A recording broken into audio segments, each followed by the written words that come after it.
നമസ്കാരം. മലയാളി വാർത്ത ഇൻസൈഡിലേക്ക് സ്വാഗതം. സുനിത വില്യംസുമായി ബന്ധപ്പെട്ട് നിരവധി പോസ്റ്റുകൾ സമൂഹ മാധ്യമങ്ങളിൽ പ്രചരിക്കുന്നുണ്ട്. 2007 ജൂണിൽ നാസയുടെ ബഹിരാകാശ ദൗത്യം പൂർത്തിയാക്കി സുനിത ഭൂമിയിലെത്തിയപ്പോഴും ഇതുപോലെ തന്നെ പ്രചാരണങ്ങൾ ഉണ്ടായിരുന്നു. എന്തുകൊണ്ടാണ് സുനിത വില്യംസ് ഇസ്ലാം മതം സ്വീകരിച്ചത് എന്നാണ് ഫേസ്ബുക്ക് പോസ്റ്റുകളിൽ വിശദീകരിക്കുന്നത്. 9 മാസത്തെ ബഹിരാകാശത്തെ ജീവിതത്തിനു ശേഷം തിരിച്ചെത്തിയ അവരെക്കുറിച്ച് നിരവധി വാർത്തകളും ചിത്രങ്ങളും എത്തുന്നുണ്ട്. BBC-യുടെ റിപ്പോർട്ട് എന്ന രീതിയിൽ കഴിഞ്ഞ ദിവസം ഒരു പോസ്റ്റ് എത്തി. തൻ്റെ ഗവേഷണങ്ങൾ ഇസ്ലാമിലെ സത്യത്തെക്കുറിച്ചായിരിക്കും, ഇസ്ലാം മതത്തെക്കുറിച്ച് സംസാരിച്ചുവെന്നും തനിക്ക് അതിജീവിക്കാൻ കരുത്തായത് ഇസ്ലാം രീതികളാണെന്നും അവർ പറഞ്ഞെന്ന് അവകാശപ്പെടുന്ന വീഡിയോയാണ് എത്തിയിരിക്കുന്നത്. സുനിത വില്യംസ് ബഹിരാകാശത്തു നിന്നും ഭൂമിയിലെത്തിയ കാര്യം വിശദമായി റിപ്പോർട്ട് ചെയ്തിട്ടുണ്ടെങ്കിലും സുനിത വില്യംസിൻ്റെ പ്രസ്താവന എന്ന രീതിയിൽ യാതൊന്നും തന്നെ BBC ഇതുവരെ പ്രസിദ്ധീകരിച്ചിട്ടില്ല. സുനിത വില്യംസിൻ്റെ തിരിച്ചുവരവ് സംബന്ധിച്ച വാർത്തകൾ BBC വെബ്സൈറ്റിൽ ലൈവ് റിപ്പോർട്ടിംഗായി നമ്മളെല്ലാം കണ്ടതാണ്. സുനിത വില്യംസും ബിച്ച് വിൽമോറും വാർത്താ സമ്മേളനത്തിൽ പങ്കെടുത്തിട്ടുമില്ല. ഇരുവരും സുഖമായിരിക്കുന്നുവെന്ന് ഭൂമിയുടെ ഗുരുത്വാകർഷണവുമായി വീണ്ടും പൊരുത്തപ്പെടാൻ കുറച്ചുകൂടി സമയമെടുക്കുമെന്നും ഇരുവരെയും വൈദ്യശാസ്ത്ര പരിശോധനകൾക്ക് വിധേയമാക്കുകയാണെന്നും നാസ അധികൃതർ പറഞ്ഞതായാണ് റിപ്പോർട്ട്. സത്യം ഇതായിരിക്കെ ഇത്തരം വ്യാജ പോസ്റ്റുകൾ ഇടുന്നവരുടെ ഉദ്ദേശം വ്യക്തമാണല്ലോ. റുബീന റൂബി എന്ന ഫേസ്ബുക്ക് യൂസറാണ് വീഡിയോ സോഷ്യൽ മീഡിയയിൽ പോസ്റ്റ് ചെയ്തിട്ടുള്ളത്. വലിയ നീളത്തിലുള്ളൊരു പോസ്റ്റാണ് എഴുതിയിരിക്കുന്നത്. പക്ഷേ ഈ പോസ്റ്റ് താനല്ല ഇട്ടതെന്ന് പറഞ്ഞിട്ടുള്ള ഒരു മറുകുറിപ്പുകളും ഇന്ന് ഫേസ്ബുക്കുകളിൽ വരുന്നുണ്ട്.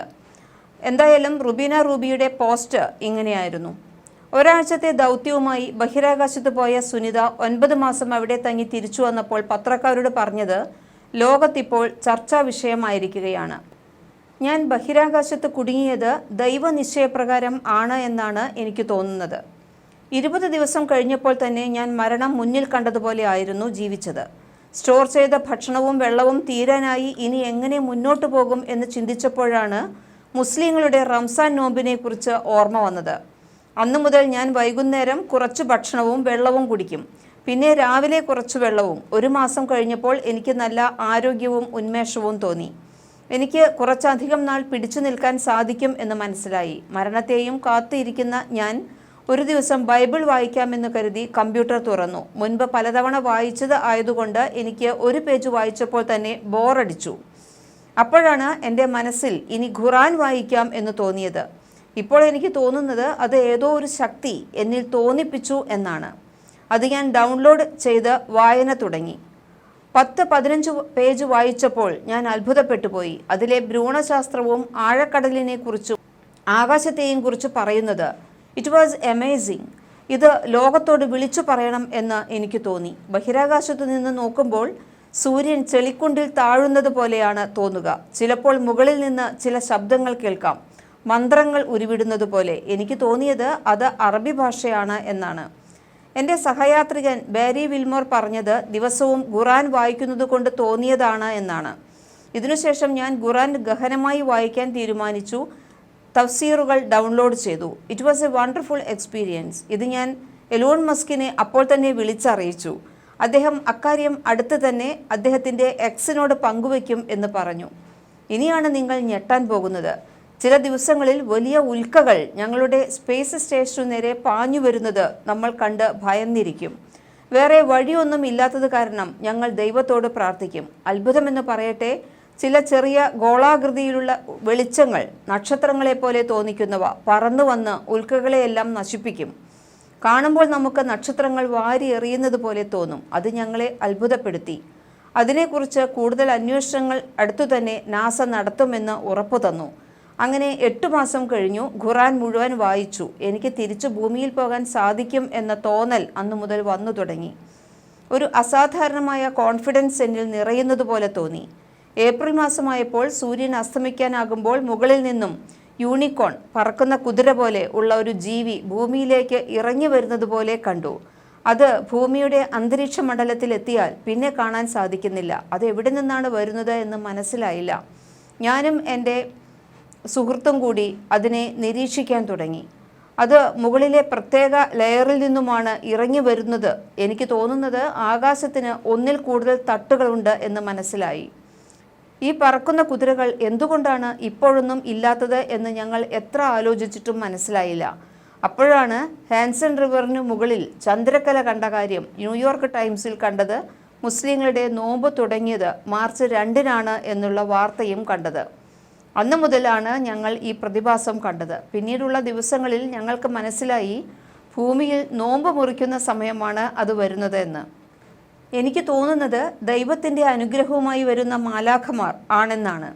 ഇപ്പോൾ എനിക്ക് തോന്നുന്നത് ഖുറാൻ സത്യമാണെന്നാണ്. ഇനി എൻ്റെ ഗവേഷണം ഖുറാനിലെ ശാസ്ത്രത്തെക്കുറിച്ചായിരിക്കും. ഭ്രൂണശാസ്ത്രം, ആഴക്കടൽ ശാസ്ത്രം, ഗോളശാസ്ത്രം എല്ലാം എനിക്ക് പഠിക്കണം. ഖുറാനിൻ്റെ അമാനുഷിക ശക്തി കണ്ടുപിടിക്കാൻ നാസയിൽ പുതിയ ഒരു ഡിപ്പാർട്ട്മെൻറ്റ് തുടങ്ങാൻ തന്നെ നിർദ്ദേശിച്ചിട്ടുണ്ട്. ട്രംപ് ഗവൺമെൻറ് അതിനുവേണ്ട ഫണ്ട് അനുവദിക്കുമോ എന്ന ആശങ്കയും സുനിത പങ്കുവച്ചു എന്ന് BBC.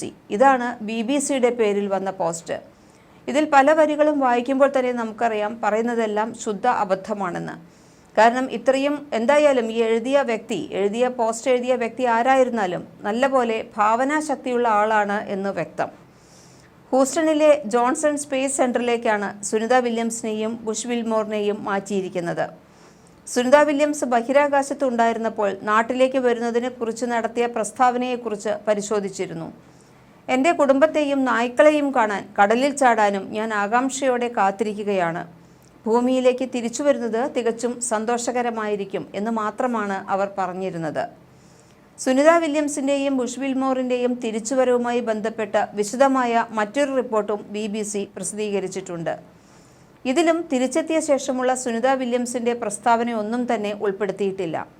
NASA commercial crew program manager Steve Rich, NASA commercial crew program manager Steve Stich, NASA space operations mission deputy associate administrator Joel Montalbano എന്നിവരാണ് സുനിത വില്യംസിൻ്റെയും ബുഷ് വിൽമോറിൻ്റെയും ആരോഗ്യത്തെക്കുറിച്ചുള്ള വിവരങ്ങൾ മാധ്യമങ്ങളോട് പങ്കുവച്ചത് എന്നാണ് റിപ്പോർട്ടിൽ പറയുന്നത്.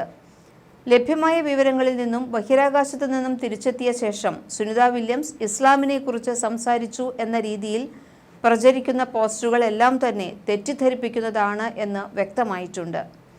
ഇനിയുള്ള 45 ദിവസങ്ങൾ സുനിത വില്യംസും ബുഷ് വിൽമോറും ഹൂസ്റ്റണിലെ ജോൺസൺ സ്പേസ് സെൻറ്ററിൽ തന്നെ കഴിയുമെന്നാണ് മാധ്യമങ്ങൾ റിപ്പോർട്ട് ചെയ്തിട്ടുള്ളത്. അപ്പോൾ ഇത്തരത്തിൽ വരുന്ന പോസ്റ്റുകൾ പടച്ചുവിടുന്നവരുടെ ഉദ്ദേശം എന്താണെന്ന് വളരെ വ്യക്തവുമാണ്. മലയാളി വാർത്ത ഇൻസൈഡ്.